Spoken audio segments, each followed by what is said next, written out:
I guess he'll be joining us whenever he can. As most of you know, Clark has been deployed to Texas for the past 2 weeks, and we were hoping to hear some updates from him and, again, what he has learned from this deployment.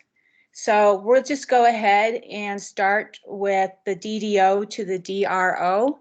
And I have Corey Tanner coming on explaining from what happens from when we receive a DAT call and the process of the whole DDO. So Corey, do you want to take it from here? Sure, Diana, thanks. I do think that a lot of you do DAT, so you understand. Some of you do DDO. So we just kind of wanted to talk through the process of how it goes from the initial call that we get into activating the shelter strike team, so that you understand what happens before that. So either the emergency manager or the answering service calls the DDO. And so that could be anything from a single family fire to, and what I'm going to use today, I'm going to give you two examples. One of them is we got a call for a house that had been flooded because of hail and water, and how that turned into a different thing. Or if we have a house fire that in turn starts a grass fire and then could affect other individuals. So it starts with an individual DAT call. As most of you know, every incident, almost every incident starts locally. So the DDO gets the call, determines how big the response needs to be. And so in either of these, a single house fire or a single flooded house would call out a single DAT set of responders. And as we're virtual, you know how that works. But if you're in person, which hopefully not until the end of the year will be in person. So what I want to tell you is about the single flooded home that we actually did get that call in SECO in August. We had a hailstorm and a house got flooded because the storm drains weren't working. So I was actually the DAT SV on that call, and I got to the house. We looked at it, we talked about it. I went and talked to the first responders, and they told me, you actually don't want to be here. There's about 8 blocks up is where it started, and it affected 8 blocks worth of homes.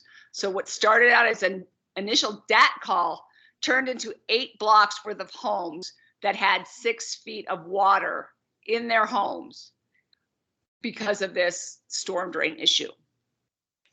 So obviously at that point, you have to call in more DAT responders. You have to determine whether or not you're going to set up some kind of an evacuation center. Are people going to be able to be back in their homes? It was pretty cold, even though it was August. Their heaters weren't working. Most of their electrical systems, water heaters and all that stuff were under 6 feet of water in this neighborhood. So you've got to make some different choices at that point. And that is the DDO choice to make, or the DAT, or the manager on call will kind of make a determination of what the response needs to move to. Now, for example, for a house fire that then starts a grass fire and could be spreading, then that's also something that we could have more evacuations where those houses may not be damaged, but they can't be there. So that turns out into you would probably Emergency Answering Service, American Red Cross. Depending on what time this is. So, and how long you think that those people are going to be out. So at that point, the DAT responders, and just so you all know, DAT SVs open shelters. They have to take those classes to be able to open a shelter, and that the DAT responders will open a shelter and man it until sheltering people arrive. So that's why we do have DAT individuals on the shelter strike team, because that totally fits within our mission. So at that point, if it's a larger incident, if it's going to require lodging, so that evacuation center, which we're going to be talking about later, the change between an evacuation center and lodging is one that has to be made, and it should be made pretty early in the situation, especially if it's at night. If it's during the day, you can do an evacuation center for a little bit longer. It's not a problem. But at that point, when it goes from an evacuation center to a large scale lodging operation, that's when the sheltering strike team comes in. Most of you also know that a DR, a chapter level event is up to $10,000, which normally is not, that's most of the things we do. Even an apartment fire is going to be within that level. Before, we were lodging everyone before COVID. Now an apartment fire can go to a level 3, not in complexity, but because of the dollars that we have to spend to house those individuals. So is there any question about how an incident starts and how it moves to when the shelter strike team kicks in and is activated?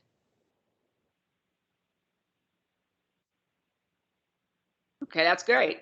So, and as I think most of you do know, well, if your DPMs do have, Clark and Diana and I all came up with a shelter strike team activation procedure, and we did that procedure based on the civil disturbances that we were planning for earlier in January. And so in order to activate a shelter strike team, the DPM, so the DDO should call the manager on call. The manager on call or the DPM for DAT will call the phone number for the shelter strike team activation. Either Clark, Diana, or myself, 24 hours a day, have that number and are on call.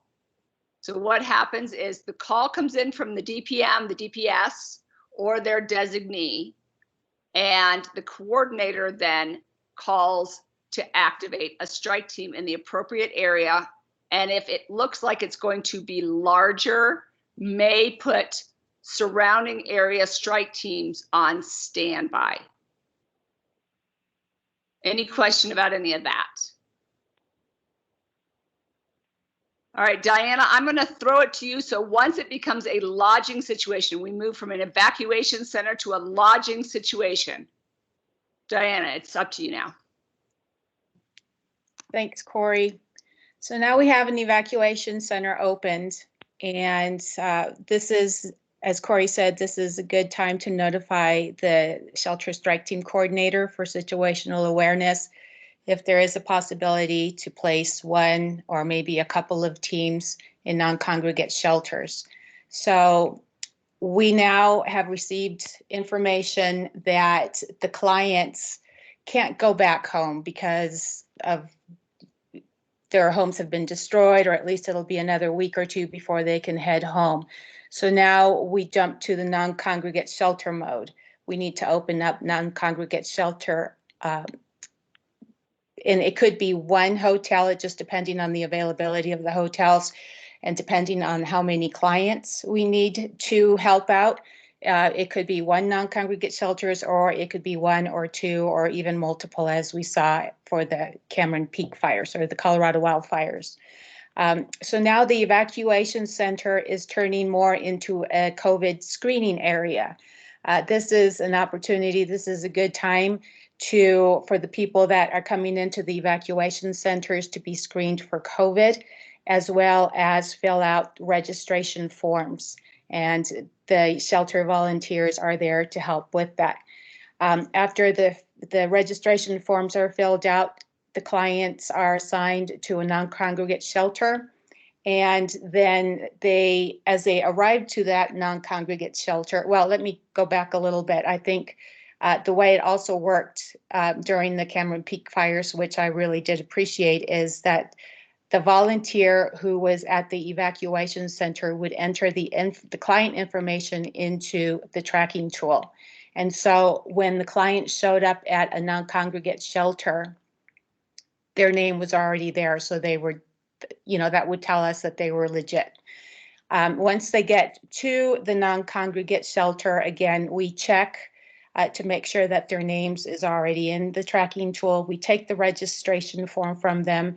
We use that form to enter more information into the tracking tool. And it becomes a, a meet and greet. Hopefully we have a welcome letter. We give them the welcome letter. We start entering the information in the tracking tool, like I said, and we get to know our clients. We're building that trust. We can ask them if there are any dietary restrictions. And we also could ask if, there are any health concerns that we should be aware of. And this is the time when they would probably say, well, yes, I left my medication back in my apartment and I need to take my, prescriptions, my medication every day, or I need a CPAP machine, or, I couldn't, I left my wheelchair behind, or so, whatever it is that they need help with. And this is when we write this information down for health services and disability integration.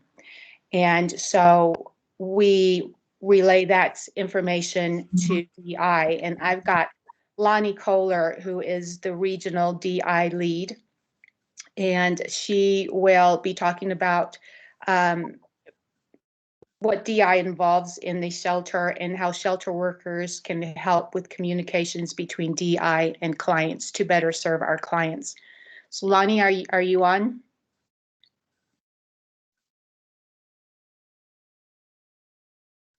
Yeah, sorry, I'm on. How are you? How is everybody? Can you hear me? Yes, we can hear you. Thanks. Okay, terrific. Is it my turn to be up? Yes, yes. Okay, sounds good. Hold on just a second, please. I will pull up the presentation.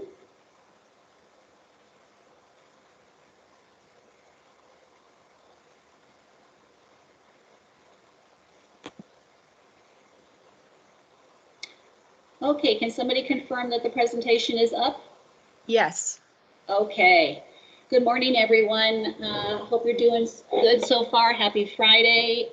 My name is Lonnie Kohler. I am the regional DI lead for disability integration.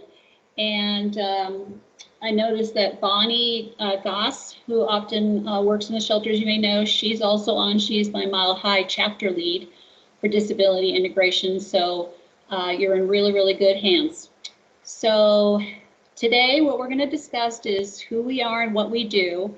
And I apologize to some of the Red Crossers that have been on board for quite some time. I just want to make sure that any of the new folks kind of have an idea as far as what we do. Accessible shelters through DIIs, non-congregate shelters, what we learned from last year, service animals, which comes up almost every year, and disability etiquette. Okay, so for those who do not know what disability integration does, you might also hear another terminology, access and functional needs. Those two kind of play hand in hand, and we'll talk a little bit about why DI is just a little bit different than access and functional needs, and it typically turns more into the area of transportation. So first, we advocate for people with disabilities. That is part of what we do in, our Blue Sky role. Encourage disability planning. That's always ongoing. Making sure that that accessibility for facilities and programs and services are there not only for our clients but also for our workers. And disability resources. So what we spend a lot of time in Blue Sky is putting together that resource list that states all of the different things that might come up for anybody with a disability. Wheelchair repair, if somebody needs a shower chair, if somebody has a preferred language Spanish and doesn't speak English. So all of that falls into what disability integration is. The thing that often gets confused too is that we are typically, and I put typically in quotes for a reason, client facing. We're not typically client facing, but community focused. So what does that mean? typically when a client has a disability need, it's going to be the shelter workers, it's going to be health services that are going to note, that these needs are available or are needed. And then they may turn to disability integration to help with what that client needs. And we'll talk about a couple of those cases in there. Here's another kind of explanation about what we do and what we don't do. We are advocates, we are not activists. So the difference is we're there to help our clients and our workers that have disability. We work very heavily on planning for that disaster or the gray sky. We make sure that accessibility of facilities and programs and services are there. And then we have lots and lots and lots of disability resources. What we do not do, and this is kind of the part that a lot of people get confused with, we are not health services. We are no longer under IDC. We are now under response, just like a DAT member would be. So the other thing that a lot of people don't realize is we have no budget and we have no spending authority, and we are not caseworkers. Now, when I say typically, the reason I say typically is that last year, things were moving so fast with the Colorado fires that health services and, most of the shelter workers and shelter managers were totally overwhelmed with the ebb and flow of those fires. And so, if we had a client, for instance, who needed a shower chair, I'm going to do everything possible myself to make sure that that shower chair gets to that client. In fact, Tony and NOCO was instrumental in helping me with some of the fires and getting some of that equipment to the hotels for those clients. So when I say typically, I will work with clients if the need is there. The biggest thing is if our client needs us, we're going to be there no matter what. Okay, so it's kind of an interesting, but literally there, by some people's studies, approximately 70% of people that have some form of disability. You can also equate that to 1 in 4 people nationally have some type of a disability. And we kind of talked about, disability can be a lot of things, but let's say a heavily pregnant woman comes into our non-congregate shelter and needs a medical cot. They will talk to health services, and the health services might come to us and ask for that assistance. Mental health issues, that is also another really big thing. In fact, there hasn't been one deployment that I have been on where there has been somebody, an adult or a child with autism. So we help in that area too. That's the neurodivergent area right here. And then a big part of what we try to do is be prepared for helping clients where English is not their preferred language.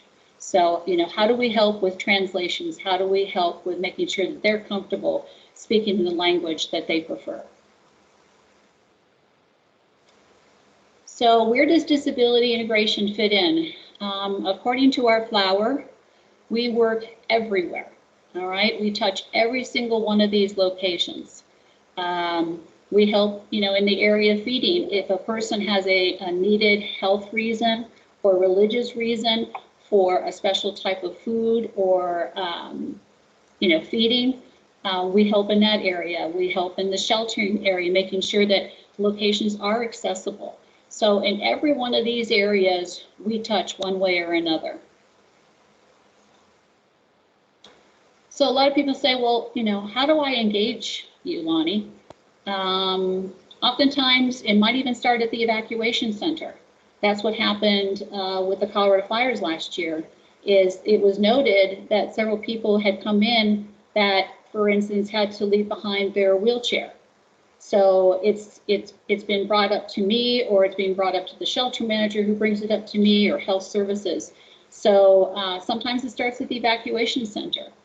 Oftentimes it happens once we get them to the shelter or the non-congregate shelter, and at the intake, it's noticed, for instance, that somebody might have a disability, but we really can't ask them. We can't say, hey, I noticed you're having trouble walking, do you need a wheelchair? All right. The one thing about disability is they need to ask you for help. They need to say, I need a wheelchair to be replaced, or I had to leave my walker behind, or I need assistance with vision. Oftentimes also health services will get involved. There is a part of their form when they talk to the client, it's called CMIST, and I'm not going to go into it because that would probably be in an hour class already. But during that CMIST interview, health services can then determine if that client needs help based on their responses in that intake from health services. So a lot of people say, okay, well, Lonnie, well, what do we need to look for, you know, in accessible shelters? It's kind of funny. I mean, now it doesn't matter where I go. If I go to my synagogue, if I go to a grocery store, if I go to a restaurant, I now, you know, look through DIIs really at everything. You know, big things that we need to be concerned about: accessible parking and sidewalks and ramps, accessible entrances, accessible toilets. I mean, not all of these things are going to be blatantly in front of you, so you have to kind of, you know, look. So when we're going to, for instance, a non-congregate hotel, and we're putting people into that hotel, you know, the hotel says, well, yeah, we have ADA rooms, but that doesn't necessarily mean they're true ADA. Hotels that were pre a year only had to make slight adjustments to skirt by the ADA, you know, guidelines. And so just because they say they're ADA doesn't necessarily mean that. I'll give you one case. This wasn't in Colorado. This was another location. I think it was Dallas. We put a client who was in a wheelchair in an ADA room, which was on the second floor, but there was no elevator. So how was that person in a wheelchair going to get up to the second floor? So that's kind of one of those things that, you know, happen, but we need to be keeping, you know, our eyes open and be listening. Backup power is huge. Diana touched on a CPAP machine. You know, there's definite, you know, needs for power. Now, a lot of this is from my experiences with hurricanes. So typically most hotels do have backup power one way or another. The other thing is the language side here. You know, we're predominantly, one of our strongest languages here is for our Latino community. So, you know, do we have things ready that are in Spanish for them to be able to follow? I also had sent to Diana a zip file full of the tip sheets I'm going to be talking about. Well, actually, I'm just alerting you to them, the tip sheets, and then what we call communication boards. So if you have somebody coming in that speaks Spanish and you don't have a Spanish-speaking worker helping them with that, the communication board can help you get through it. We also do have access to a language line. So you would come to me if you needed any assistance with any kind of a language line. This pictogram signage that is stated in this tip sheet here, these are already pre-printed pictures that say, okay, restroom, and it's also in Spanish. And so that's something that you can print off and then take with you when we have to open up any of the shelters or non-congregate shelters. So what is an accessible place? So accessible means that all of the standards in the RC view, now the hotel situation, for instance, we may not have all of those in RC view. They may have not been reviewed, you know, pre-occupation. So, you know, things that we're going to be interested in is if there was going to be any type of a modification. So example, had a client that was in a wheelchair and the entrance into the hotel, they had this big kind of a bar under on the floor that made it really hard for somebody in a wheelchair, especially alone, to try to get up over that bar. So what we had to do is we had to quickly put together some ramps so that that wheelchair could easily go over that bar on the floor. And then if a place is not accessible, We definitely do not want any of our clients with disabilities to be going there. Down here on the Independence Center, and that's going to be in the information I sent to Diana too, there's about 8 YouTube videos by our partner, the Independence Center, on what to look for in shelters. And it's very detailed. I encourage you to go through, you know, each one of them if you could. They're not really long, but they provide so much information. It's definitely worth your while. One of the great things we were so proud of in RC View is that there are now accessibility questions built into RC View. So if you're following that, a lot of what the ADA checklist, this ADA checklist for emergency shelters, this one by the ADA is actually about 60 pages long. It's a 60-page checklist. So what we've been able to do is in RC View, we've kind of just the main questions that need to be asked as far as accessibility for somebody that has any types of disabilities. So that was a major milestone for us last year. Okay, so what were some of the lessons that we learned from last year with the Colorado fires? First of all, I would like to say, and I've been stating this all over every meeting and every AAR after action report that I've been part of. Everybody excelled. Nobody didn't do what they were needing to do. Everybody made sure that the clients were comfortable and being taken care of. And one of the things that I learned very heavily yesterday, because DI is really a small program, there isn't a lot of us, is that the shelter workers, you're our first line of defense. You're the ones who notice if somebody has a particular need, or if a client comes to you and says, you know, hey, I'm really having trouble getting off the toilet, you know, for whatever reason. That was a big thing with us last year. And this was all brought to us by the shelter workers because DI was working virtually. One of the things was hard to keep up with, and I'm sure this is no surprise to you, the moving of clients from one hotel to the other hotel, keeping track of those movements and so on was a little difficult. We didn't know that a client who had a disability need was moved from one place to another until maybe we heard, you know, 2 days down the line that client had been moved. So something that we need to kind of put some thought into, how do we do a better job of that? We also had to rely very heavily on hotel maintenance and volunteers to install durable medical equipment. Oftentimes these toilet chairs or toilet lifts have to be unscrewed and screwed into the actual toilet so that they're solid and you know, stay complete. And so, you know, in some cases we didn't have the tools to be able to do that.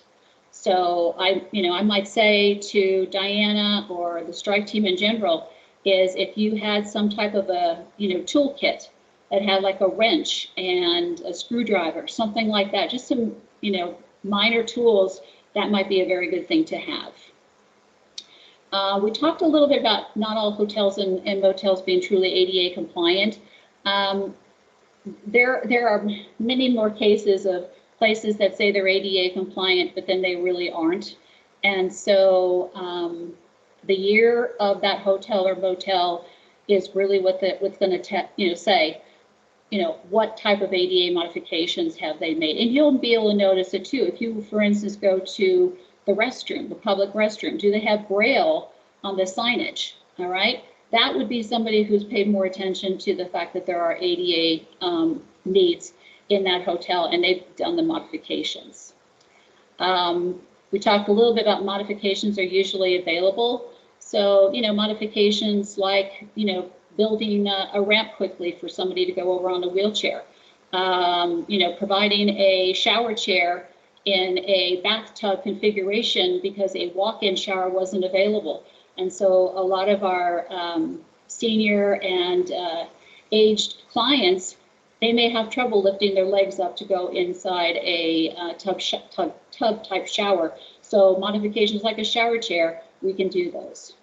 And then the biggest thing is to know who your disability integration contact is. We're almost always listed on an IAP, And that'll be really easy for you, or ask your supervisor. They will know as well. I've also provided to Diane a Red Cross non-congregate shelter accessibility checklist for you to peruse. I get this question all the time, comes up almost every deployment.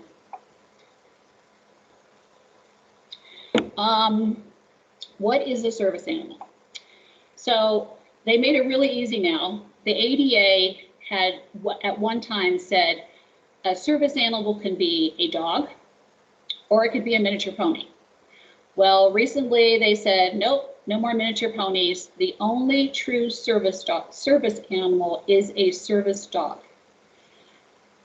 The things that you can ask, so if you have, say, for instance, a client who comes to you and says, you know, this is my service dog, and it's not wearing a vest, they don't have any paperwork, that's understandable. You don't need to ask for it, but you can ask these two questions here.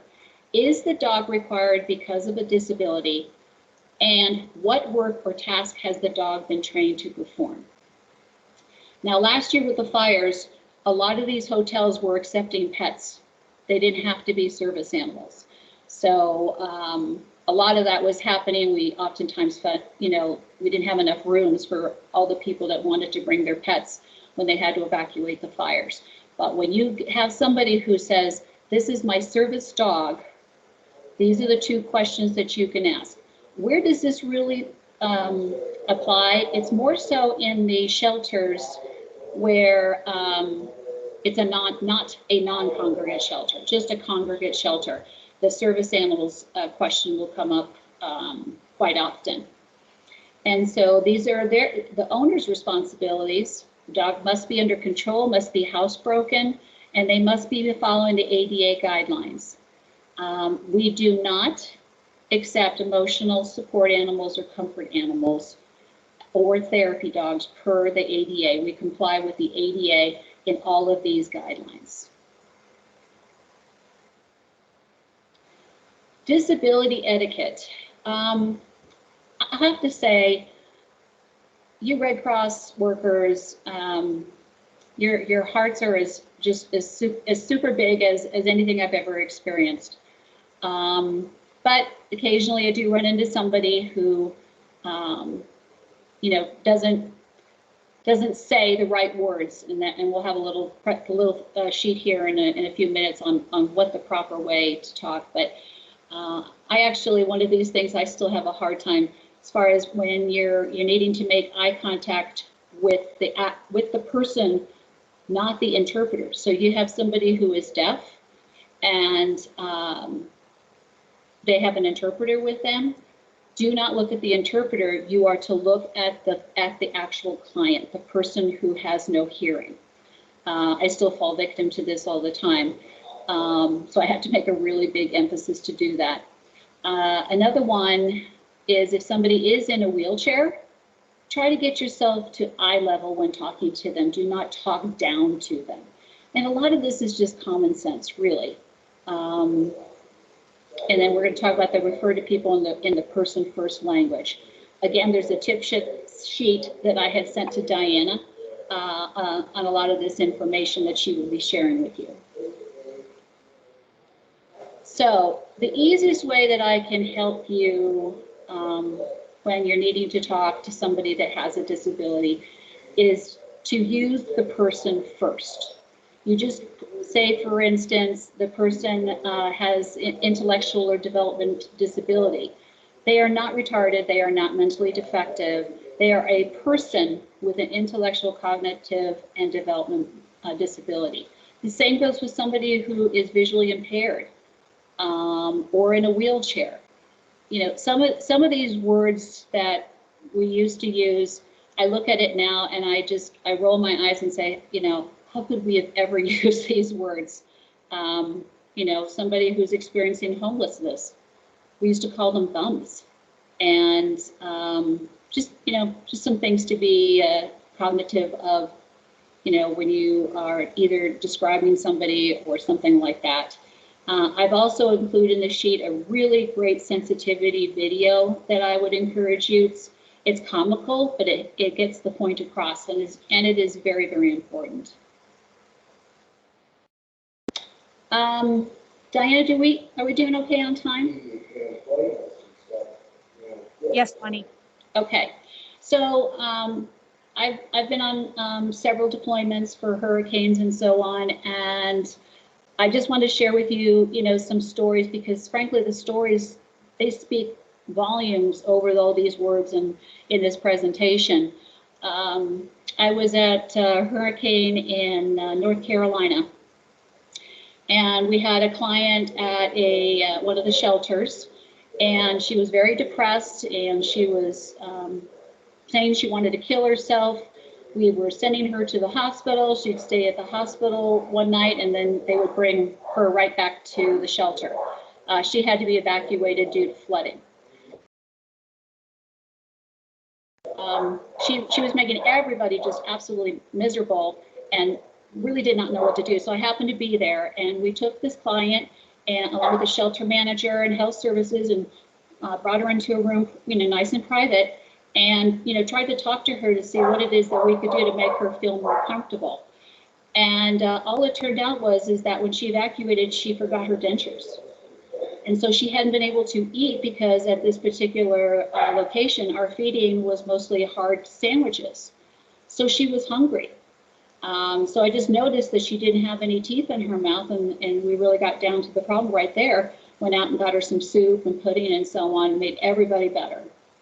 I had another client during the hurricane.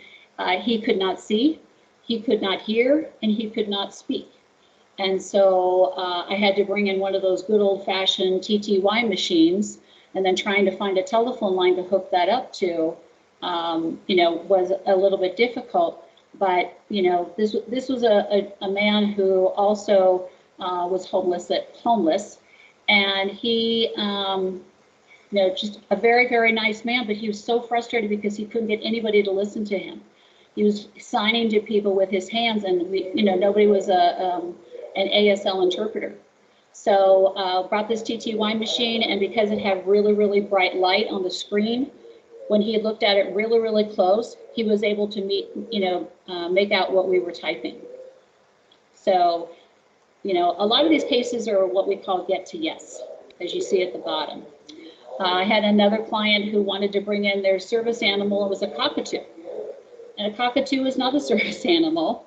And, we knew very, very well that this cockatoo, in fact, even at intake, this bird was squawking like crazy. So we worked with the Humane Society to make sure that this cockatoo had a safe place to go, so that the client felt comfortable with that. I didn't expect, for instance, a huge population in South Carolina that only spoke Swahili. And so we had no information, or any way to communicate until I brought in a language line. And then we were able to talk to and communicate with the Swahili community that came to us. Oftentimes we will get medical cot requests. Our cots that we provide only can handle up to, I think it's 500 pounds. And so if you have somebody who is over 500 pounds, what do we do? And actually we had a case last year with the Colorado Fire that we needed a medical bed because the gentleman had all kinds of physical problems with his back and with his hips, and he needed a medical bed. It proved to be quite the challenge because a medical bed is very, very heavy. And so to get it up to the hotel, so we had to do something to kind of make shift to make sure that he remained comfortable. And then neurodivergent, typically your autism spectrum. We provide these sensory kits. The sensory kit inside there is like a squishy ball and a weighted blanket and a noise canceling headset. We should have them on every trailer that rolls out. And I know that I still need to go and get some kind of an idea on the inventory for that, but that is something that the Red Cross provides. I had a little boy who was about 3 years old, and he was on the autistic spectrum, and he was making everybody crazy in the shelter, but besides only being 3 years old, he had autism. And so I brought over the sensory kit for him, and it helped. And we also worked on putting him kind of in a little bit more of a quieter area, because for somebody who has autism, all the noise and confusion, let alone having to evacuate from their home, it's very, very hard on them.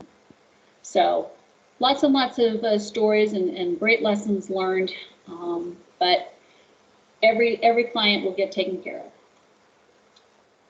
All right, any questions?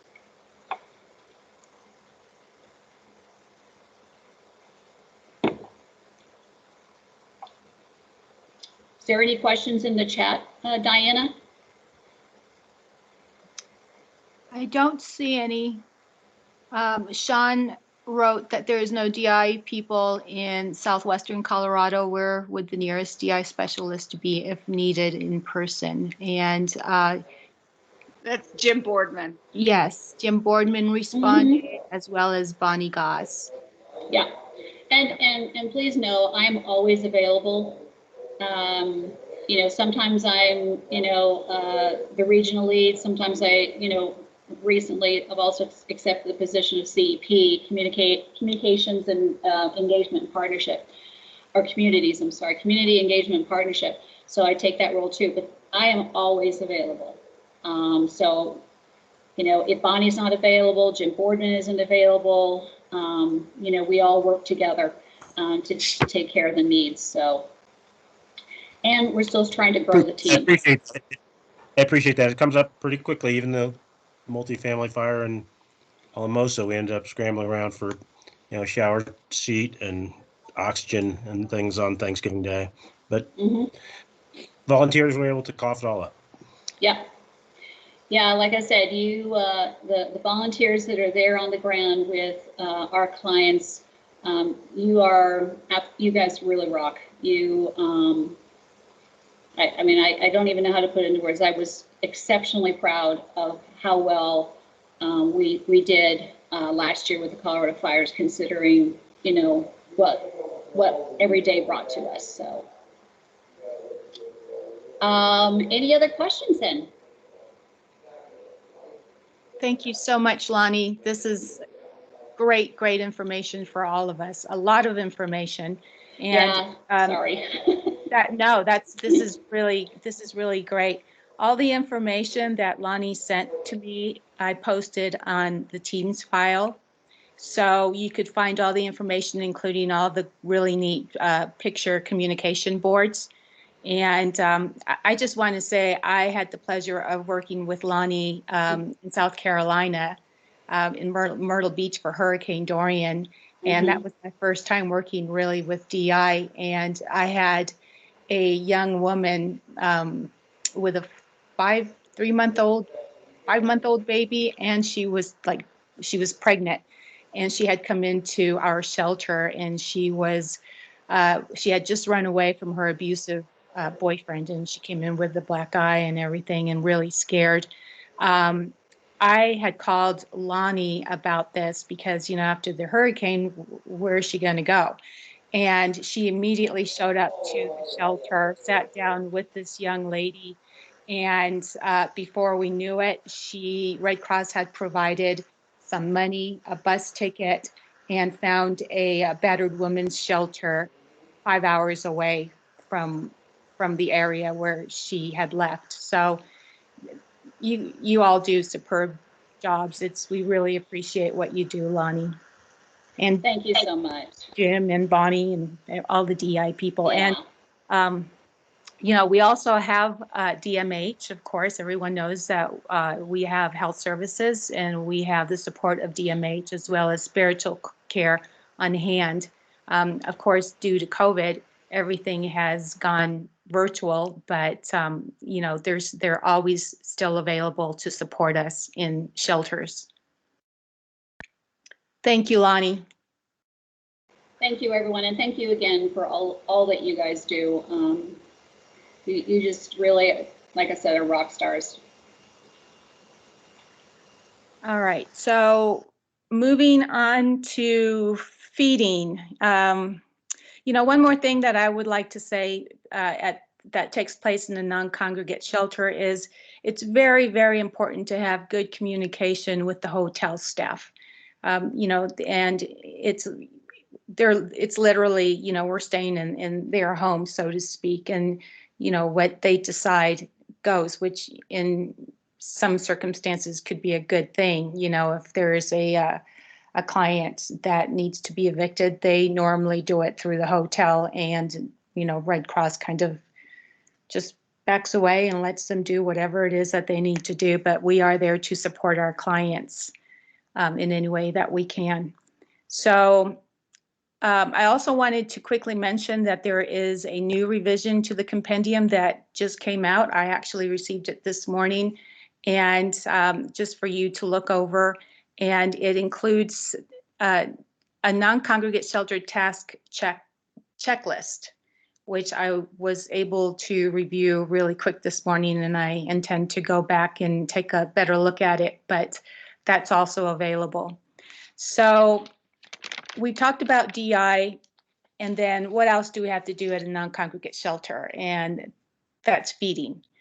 Now we've got the clients in their feeding in our shelter. And so I think, Mary, are you on? Mary Crawford is the regional feeding lead. Let me see. I don't see her on, Diana. So, but Thea is, and Thea Yes. can talk about it. Yes, Thea. Yeah, if you could tell us a little bit about, you know, I mean, we all know, we all work with feeding, but what happens? How does that start from the very beginning? I assume, you know, maybe the first day or two we're ordering from restaurants for clients. And when is it determined when we're using one of our feeding partners?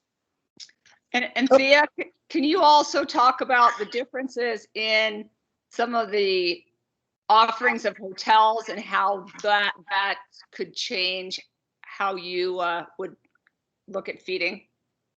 Correct. Okay. Thank you. So hopefully I'll do Mary proud. I know she's was trying to get on. She's down in Arizona. But Mary Crawford is the feeding lead for the region. She's a very experienced feeding lead. I'm actually the feeding lead for SECO, but I can help her out there. Let me know if Mary pops on, Diana, so I'll let her take over. But basically, you know, when you do open a shelter, it should be determined as soon as possible how we're going to do the feeding. A lot of times it's determined by the job director. Little shelters can become very big issues very quick, as we saw in the Cameron Peak fire, where it was, I think at the beginning they were doing local feeding. There were very few people. I know at one time we were down to almost one shelter with 20 clients. So it's easy to do it locally rather than involving a community partner. In Colorado, we do have a couple community partners for the larger DRs. Salvation Army actually has, I guess, what you call right of first refusal. They can do mobile feeding, they can do stationary feeding, and also the Southern Baptist Coalition, which is also another feeding partner who a lot of us know on bigger DRs as well, with the huge kitchens and things like that. So we try to see where we need to go, how many people are involved, and it's determined at the headquarters type level or the job director level before we bring in, like the Southern Baptists. They could do it. They do have mobile canteens as well as the Salvation Army. But it kind of all depends on what the local availability is, or their local restaurants. I know we're talking now that maybe in Cameron Peak, maybe they should have gone to do the restaurants, and they're going to be looking at feeding during some of the RRMTs and what our plan's going to be from now on. But then again, it was very unexpected what happened. It grew to over 3,000 people from 20 people in a matter of less than a week. So that's how fast it grew. But I think if I were Mary, what I would probably do is let you know that the compendium is a great guide for your congregate and non-congregate shelters during COVID. Typically feeding is the same. However, the COVID feeding is so important with maintaining your PPE. There's safety precautions for all type of feeding operations, and in the compendium, it's in section 6, and feeding starts on page 73. So I won't go through the whole thing, but just kind of highlight some of the items. No matter where you are, in congregate or non-congregate, you have to maintain the 6-foot distancing, set it down, step back type method, which we all have probably learned in all the different shelter trainings we've been through. But that is so important, and it is so easy to say, okay, just go grab a bottle of water. But that includes issuing of snacks, issuing of water, bagged lunches. You can't just have somebody go up to a table and grab a water. As easy as it sounds, we are in COVID, and I think it's been impressed on us so much that, you know, germs are transmittable, and we're not out of the woods yet, at least for the rest of this year for sure. I guess another highlight is isolation care centers. Only disaster health services personnel will be feeding in there, so we shouldn't have to worry about it. However, there could be times where we will have to worry about it. What if there's no health person there? So work with the shelter managers and the sheltering lead there to see the best way we can do it if we do have to go into an isolation area. Whether you're in COVID or congregate or non-congregate, PPE is required, which includes gloves. So many times I've seen our drivers packing lunches just with sandwiches, and it's like, you know, you need to put gloves on. Well, the food is already prepackaged. It doesn't matter. It is still a food item, and you're still required to wear gloves. Even if you're just bagging groceries or giving a bottle of water, you need to be prepared to put a pair of gloves on. You know, cleaning surfaces, just anytime you clean, people are going to touch things, even the carts that they're picking up their meal off of. Just ensure that it's clean. We do the best we can for dietary requirements. So make sure you involve DHS if it's a special dietary requirement, religious requirement. We do the best we can. And I think for the volume of people that we serve, we do a pretty good job when we can. It gets a little hairy now and then. Sometimes they're not on time, but there's like a rhythm that goes on to make sure that we know who has a dietary requirement, and the shelter managers should know that as well. So during COVID, you're probably not going to see, well, I've seen it more than not, serving traditionally like out of a Cambro, out of an Irv. Now, when you do see those are operations that have received a waiver, and those waivers come from Headquarters Red Cross, such as the big, when I was feeding down in Louisiana, they had a waiver to feed out of Cambros with the hot meals serving through the window, as the traditional style is. However, we still are in COVID. People aren't allowed in the trucks. We have to wear our PPE, the hats, the gloves.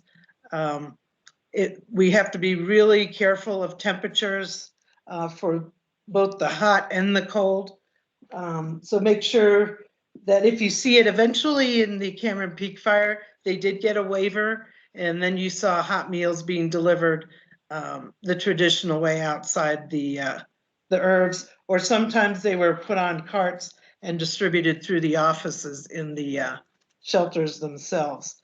Also, another thing that was really great to use are these heater meals, not to really be misconstrued with an MRE, meals ready to eat, but these heater meals are really nice, especially if people are going to miss a meal.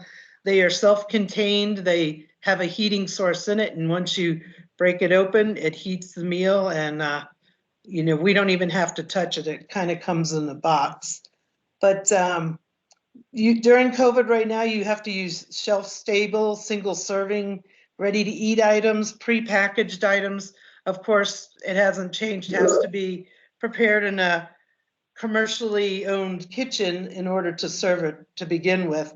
I know at a lot of the shelters, people want to bring in cookies, and churches bring in sandwiches, but we cannot accept that. Unless sometimes if it's made in a commercial kitchen and it's a donation, that could be another story. But that's really any time, not just during COVID. And in the compendium, we are to provide bottled water with every meal. I know it's a contention sometimes, we don't have enough bottled water, why can't they get it out of their tap? Totally understood, and it makes sense, you know, water is available, but we are, according to the compendium, required to provide at least bottled water with every meal, unless there's a waiver that says we don't have to. Everybody in the shelter should always at least have snacks and water available for the clients. Well, there's just there's a lot of good information in the, I'm sorry.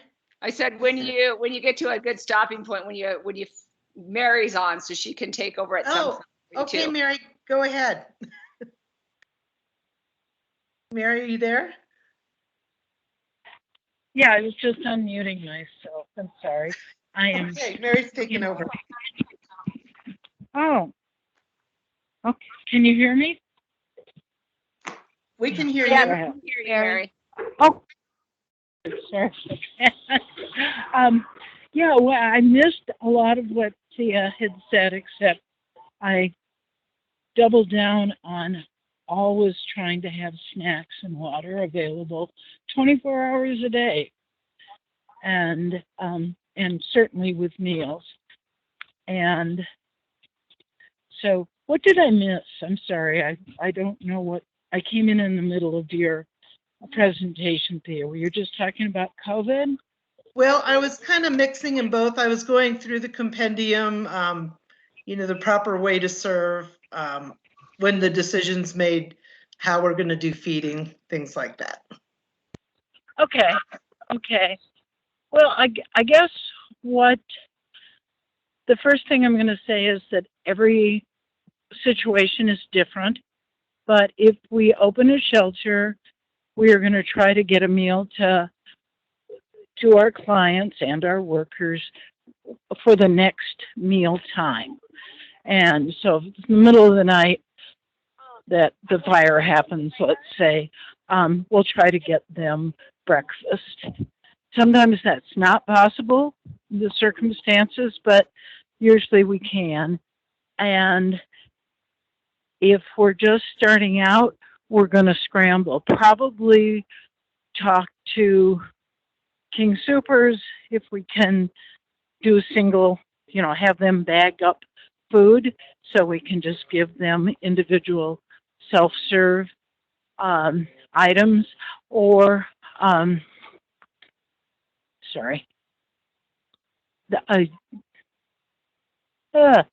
just lost my train of thought.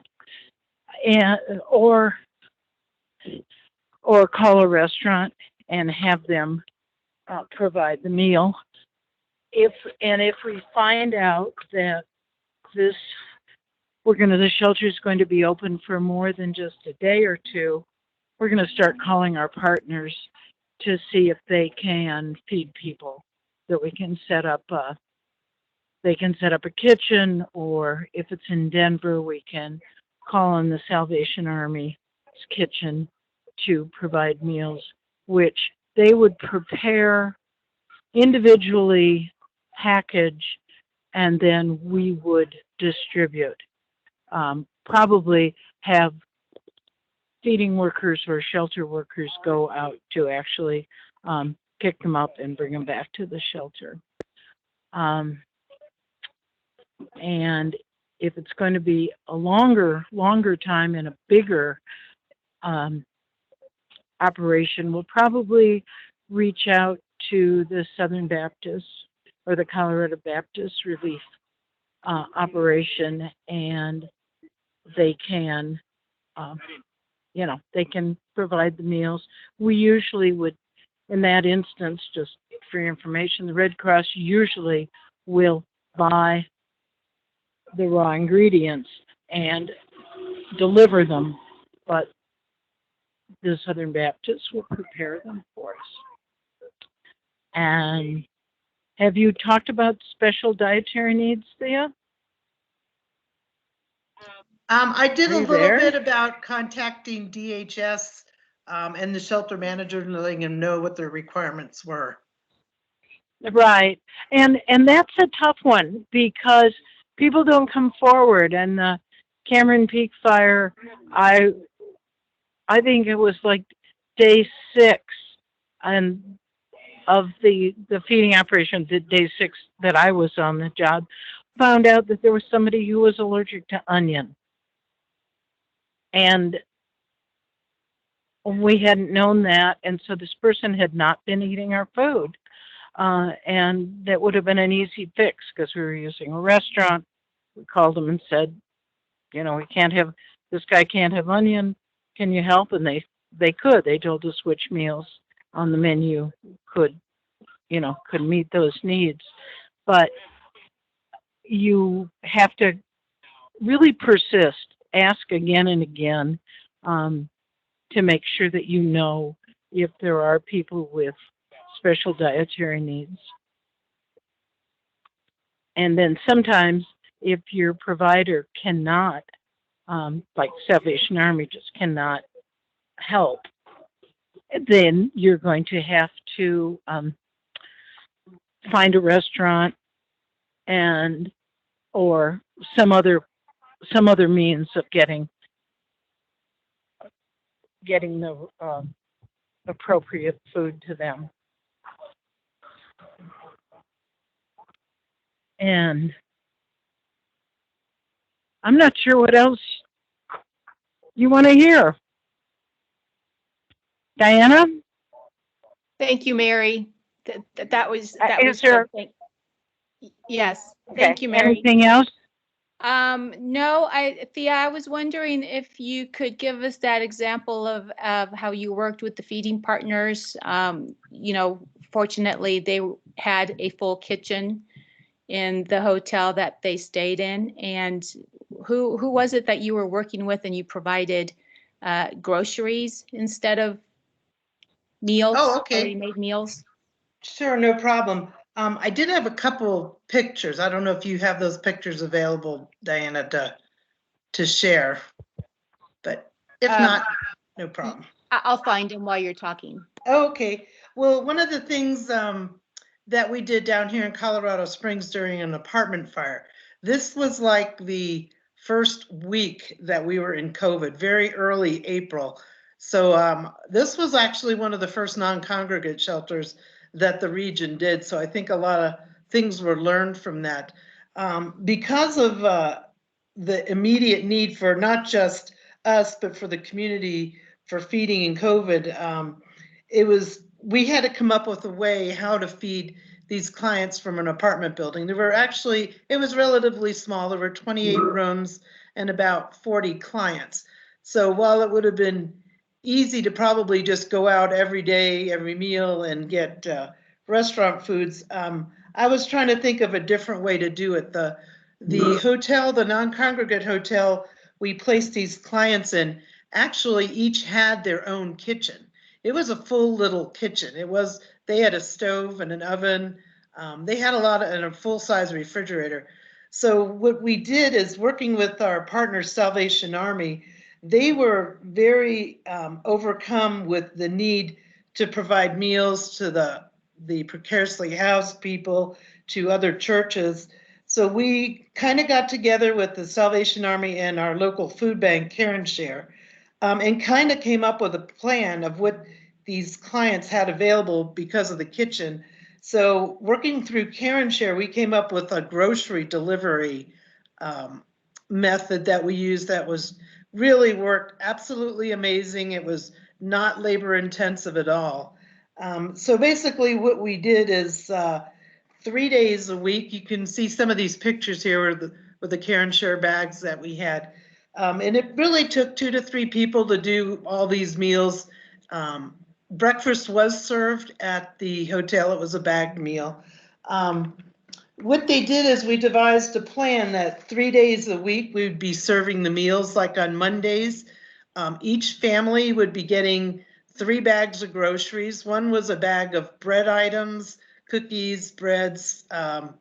The other was non-perishable items, canned food, canned chicken, tuna fish, and the other was actually fresh vegetables and fruit.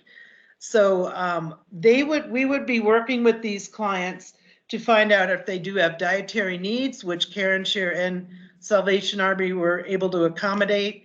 Dietary needs, how many people were in the family, if they were diabetic, sugar-free items. So working through CareNShare, who was actually the big food bank, they were able to get anything that they needed to provide these people. And a lot of them were elderly people with dietary needs. So we worked really daily on a daily basis with Salvation Army, and every morning I'd call in how many people needed it, how many people were in the family, their dietary requirements, and they would separate the bags, and then we would know who to deliver these bagged groceries for. So the 3 bags of groceries would be delivered on Monday, which would cover all the meals until through Tuesday night. So plenty of food for those families. On Wednesday, Salvation Army came there to deliver hot meals. These meals were served, of course, prepared in their commercial kitchen. And then the 2 hot meals were able to be reheated in their kitchens. So they could be placed in the refrigerators.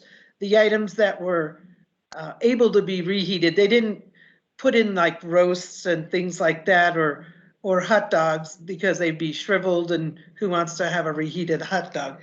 But these were just great meals that they prepared. So Monday they got the bagged groceries, 3 bags of groceries. Wednesday they got hot meals, and there were 2 meals per person in each family.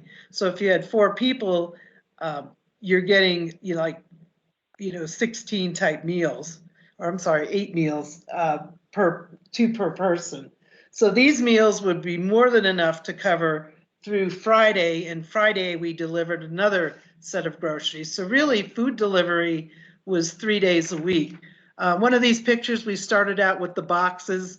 The first time that Salvation Army and CareNShare did it, they stocked them with all the condiments they could use, mustards, ketchup, in the boxes, so that they didn't have to keep replacing that every day. Everybody got a thing of mustard, a thing of ketchup, mayonnaise, whatever their dietary requirements were. So, it took a lot of coordination, but once we worked it, it was something really good that it worked with. And working with the hotel staff, how important it is to work with these hotel staff people. The hotel was great. They did not have capabilities to store any of these items. So if people, and a lot of people worked, of course, they weren't able to get the bags of groceries that were usually served around noontime. So working through the hotel, while we cannot enter rooms, they were able to contact our clients to see if they would have a problem if they set these bags right inside their door. So that we didn't have, you don't want to leave stuff sitting in the hallway, of course. You never want to do that. And a lot of times they would deliver milk items, whether they were lactose intolerant. Most of the items were not refrigeratable except for the hot meals. So the staff actually contacted them, and if they did not want the staff to enter the room, all they had to do is put their do not disturb sign on the door. But nobody declined the service. They were really happy that they didn't have to be running back just to get their food to put it back in the room. So the staff was able to do that for the patrons that weren't there during the day. So it was a really good service, and it was really brainstorming between CareNShare, Salvation Army, and the hotel staff how we could do this to serve the clients, so it's not as labor intensive. Plus, it helps the clients with their recovery as well. They get to choose what foods they want to cook. We're not telling them what they have to cook. They have everything that they kind of need. They retain their independence. They can continue to manage their daily lives and make the food choices with an abundance of food that they were given. A lot of them they had really a whole pantry worth of food, and when they left the hotel, they actually went home with a ton of groceries and items to get them started there. But not only the clients that were in the hotel, there were some clients that chose not to go into a shelter, and they were offered the very same option. They did have to come to the hotel to pick it up, but they worked through the caseworkers, and the caseworkers would contact me of who wanted to come and pick up their bagged groceries. And just about everybody took that offer up because they were bagged groceries. And even though some had to come in on bikes, a lot of them had neighbors bring them in cars, but they all were offered the same, and just about everybody took up our offer on that. So I think that was a good success story. I used the same plan again when I was out for the Grizzly Creek fire out near Glenwood Springs. We were preparing to do the same huge evacuations out there. So working with the Salvation Army there, letting them know what we did here in the Springs. And of course, the director, Ian, in Denver already knew the plan. So it was really easy to work with the Salvation Army folks out in Avon to set up that same type of plan, except these clients weren't going to have, they had kitchens in the room, but they weren't allowed to use them. They were like employee rooms for ski resorts. But they were coming up with different options of things that they could do with microwaves in the little refrigerator that they had. So that's what we did, just a twist on what they usually don't do, but this worked great for this situation. Any questions I have? Let me see, I can have feeding ideas, success story, given kitchen. Okay, and basically people in the chat are just saying it was a good idea, and kitchen availability really was the key to the success of the Kitty Hawk fire here in the Springs. However, I know now that even if they didn't have that stovetop and kitchen availability, there are lots of things that Salvation Army and Care and Share can do, just with microwaves and a refrigeration capability. Okay, that's it for me. Thank you, Thea. This was really great information. I really liked the success with the whole grocery shopping and giving them groceries for them to use. Does anybody have any questions for Mary or Thea?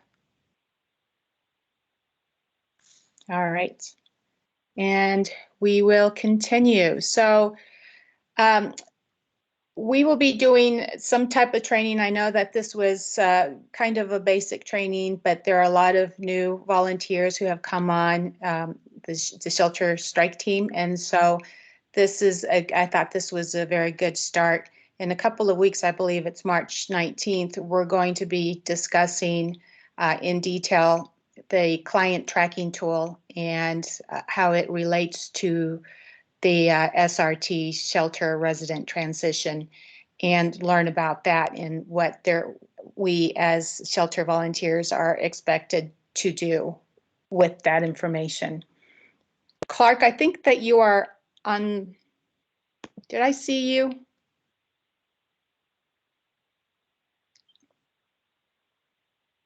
Clark, are you there? All right, maybe he stepped. I did see him on. So I just got back. Oh. There he is. I'm sorry. Apologize for not partaking in this particular session as normally would done, but we're down in Austin wrapping up the DR. And how's it going? Anything you want to share with us? Probably you guys have covered most of the subject matter. I did hear you mention the new compendium information.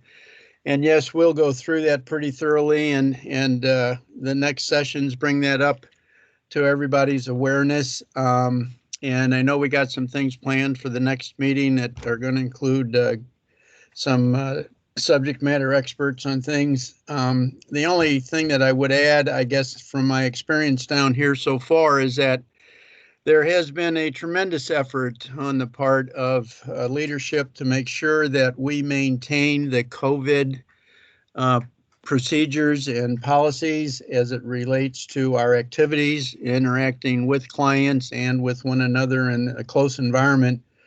And I as long as we're in this COVID situation, it's going to be incumbent on all of us and with the with the shelter strike team groups that should we be deployed, that we really do adhere to those policies and procedures as they do change. I probably have heard that in Texas, the governor announced the other day that they were going to open the state and there is no more requirement for mandatory mask orders going away as of next Tuesday, I believe. And so just an interesting development. But aside from that, Red Cross's policy is going to be maintained. And we're going to follow those procedures to the best of our ability. So if anything should happen and we get deployed, that's something that I think we in the Cal region need to make sure that we very much support the effort on the part of the national organization to keep people safe and so on and so forth. So that's all I really can address right now. But I certainly do want to say this to all of you, and I noticed that there's over 50 people on this call. That's just tremendous. And I was talking with the divisional director, coordinator with the strike team group that originally started many months ago, actually a year ago, believe it or not. And they are interested in taking our model and working with our group on a regular basis and want us to dial the division into our every other week meeting. So I think that's just a credit to all of you. With the reputation that based on your performances in the DRs over last year have just really brought great credit to the Cal region, and I can't thank you enough. That said, I'll turn it back to you. Thank you, Clark. That's great news. I'm glad everything is going well, and we will see you soon. A couple of things that I wanted to mention before we get off. As I said, there will be more training here that will be continuing through the month of April, as well as there is currently a March Madness it was just created for the Swarm Division. And it has a lot of courses. I believe everybody should have received an email with a calendar. And there's a course, at least one course offered every day through the month of March. And some of the courses include knowing how to read an IAP and how to open a congregate shelter, working with the shelter partners, disaster forms, learning RCView, and a lot more. I would highly encourage that you take a look at that calendar and see if there's anything that may interest you, maybe hopefully a few courses that would interest you that you could enjoy and participate in. Other than that, as I mentioned before, and I'm kind of looking here, let's see if I could pull this up real quick. This is the calendar that I am talking about. And it started on Monday the 1st, and for instance, Friday at noon. Why is it important to log hours and use shift tools? I mean, that might be too basic, but recruiting, how can you help? Where was it?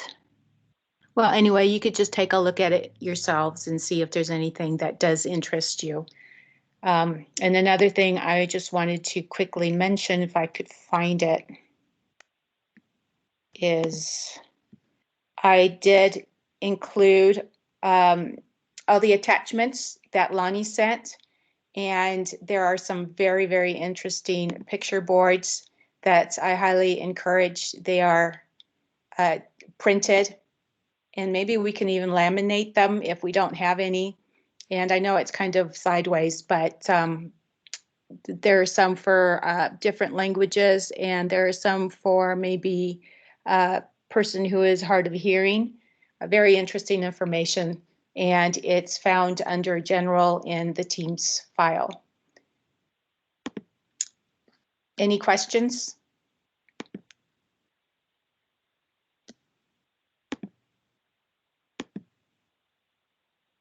Okay.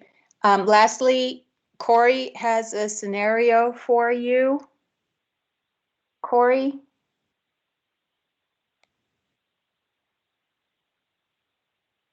Oh, Josh, you have your hand raised.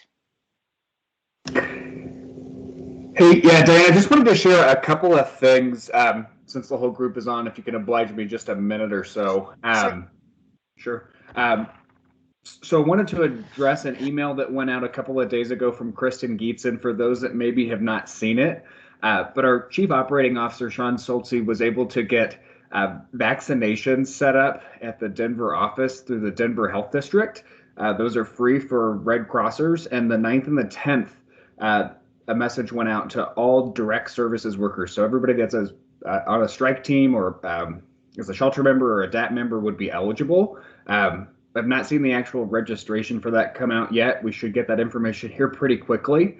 If for whatever reason those days don't work, the 22nd of March is another day that they'll offer those vaccinations, and that will be open to all Red Crossers. So I'd encourage those that have not had them and are interested to sign up when that sign up information goes back out. It will likely also still come out from Kristen Geetson. And also just a note of the compendium updates and changing. I know, as volunteers, it can feel sometimes like a pretty steep learning curve to keep up with the updates of the Red Cross. And those are really made based on the feedback that headquarters gets from the field on what works and what doesn't work. And it's in the spirit of just always getting better in how we serve clients. And so I just appreciate the time that goes into keeping up with the shifts and the changes of the Red Cross, because they're made with those good intentions of us just doing a better job supporting our clients and supporting our workforce. And that's it. Thank you all so much for joining a strike team meeting and being part of the team. And I'll see y'all later. Thank you, Josh. Really appreciate it. And I don't know, Corey, are you on?